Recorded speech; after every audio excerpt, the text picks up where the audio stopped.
നമസ്കാരം. ഗുജറാത്തിലെ അഹമ്മദാബാദിൽ എയർ ഇന്ത്യ വിമാനം തകർന്ന് വീണ അപകടത്തിൽ 100-ലധികം പേർ മരിച്ചതായി ഗുജറാത്ത് പ്രാദേശിക മാധ്യമങ്ങൾ റിപ്പോർട്ട് ചെയ്തു. അഹമ്മദാബാദ് സർദാർ വല്ലഭായ് പട്ടേൽ രാജ്യാന്തര വിമാനത്താവളത്തിന് സമീപമാണ് വിമാനം തകർന്നു വീണത്. 220 യാത്രക്കാരും 12 ജീവനക്കാരുമാണ് വിമാനത്തിലുണ്ടായിരുന്നത്.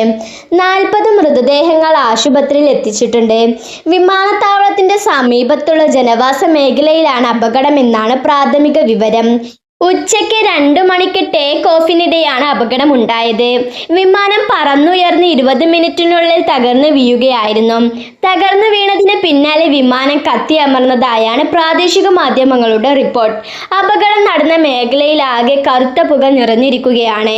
വിമാനത്തിന്റെ സാങ്കേതിക പ്രശ്നമാണ് തകർച്ചയ്ക്ക് കാരണമെന്നാണ് പ്രാഥമിക നിഗമനം. അപകടത്തിന്റെ പശ്ചാത്തലത്തിൽ ഡൽഹി അഹമ്മദാബാദ് എയർ ഇന്ത്യ വിമാനം റദ്ദാക്കി. എയർ ഇന്ത്യയുടെ 5 സർവീസുകളാണ് റദ്ദാക്കിയത്. ന്യൂസ് ഡെസ്ക് മിൻഹ വേൾഡ്.